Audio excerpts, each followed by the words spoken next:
Сәлеметсіздер ме, құрметті әріптестер, құрметті көрермендер. Мен Жетісу облысы Ақсу ауданы Жүрмек Сыдықов атындағы орта мектебі химия пәнінің мұғалімі Әсетбек Құнайыппын.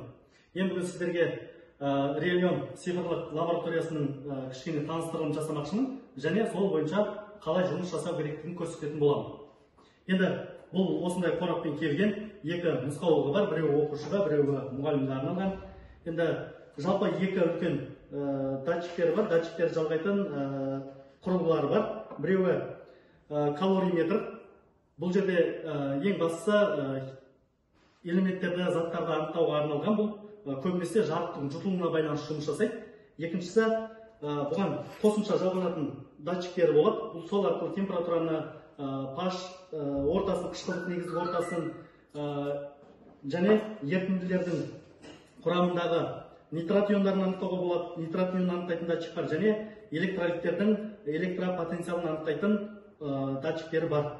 Бұл құрылғымен негізі мен бүгін көрсетемін сіздермен pH метрмен қалай жұмыс жасайды, және температурамен қалай жұмыс жасауға болады, температуралық датчиктермен қалай жұмыс жасауға болатынын көрсетемін. Енді біз мына цифрлық лабораторияны қосайық. Қосқан кезде тура осылай болып ашылады. Бұл енді біз пультоз арқылы қосайық. Қазір мынау іздеу батырмасын басамыз. Мына жерде мына батырманың қосылғандығын көрсетіліп тұр. Енді біз мұны қоссақ, қазір кезде екі түрлі датчик шығып тұр. Біреуі бұл жерде көрсетіліп тұр температуралық датчик, және екіншісін біз талдап алатын боламыз. Мына жерден қандай датчиктің қосылғандығын көру үшін, немесе алдымен біз мына pH датчигін қосып алайық. Неке осылай қосыла қалады, оңай, жылдам. Мына жерден pH метрді іздеп тауып аламыз. Сосын осындай бет ашылады. Мына жерде параметрлері бар, қалай жұмыс жасау керектігі көрсетілген. Ретке барлығын келтіріп аламыз, уақыттарын бәрін қойып, қанша аралықта, сосын бастауды басамыз. Бастау батырмасын басқан кезде мынандай бет болып ашылады. Бұл мына жерде pH метр көрсетіліп тұр қазір кезде. Бұл осы өзінің ішіндегі сұйықтықтың pH-ын өлшеп тұр. Көрсетіңіздер, негізі 3,7 маңайында көрсетіп тұр. Енді біз графиктің қалай өзгергендігін көру үшін, немесе ерітінділерді қалай анықтау керектігін көрсету үшін қақпақты шешеміз. Шешкеннен кейін бізде екі түрлі алдын ала дайындап аламыз. Біреуі натрий гидроксидтің ерітіндісі. Натрий гидроксидтің ерітіндісіне салған кезде бұл pH-ның мәні жоғарылайды. Яғни бұл натрий гидроксид өте күшті негіз болғандықтан, оның pH мәні 14-ке дейін жете алады. Енді ары қарай енді басқа негізге, басқа бір ерітіндіге салып көру үшін алдын ала дайындалған бұл дистилденген су бір жағы шайып алу үшін қарауға болады, және бұл жерде енді pH-тың мәнінің төмендеп бара жатқанын көруге болады.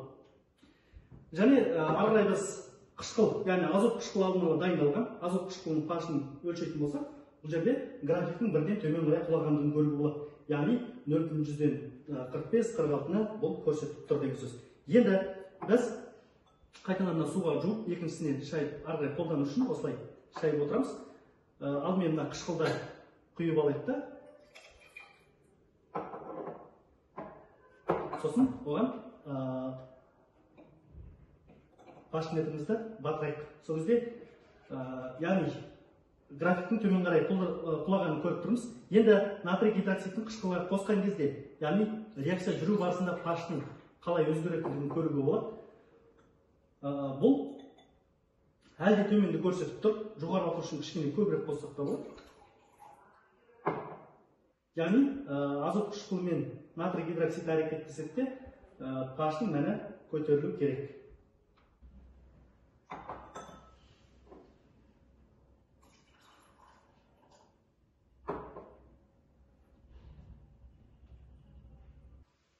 Неке осылай біз ерітінділердің қышқылдық негізгі орталарын осылай анықтай аламыз, яғни сутектік көрсеткішін анықтайтын бұл құрылғы болып есептелінеді. Енді біз температуралық датчикпен жұмыс жасаудың қалай екенін көрсетіп болады. Ол үшін біз мына жерден датчикті өзгертіп таңдап аламыз.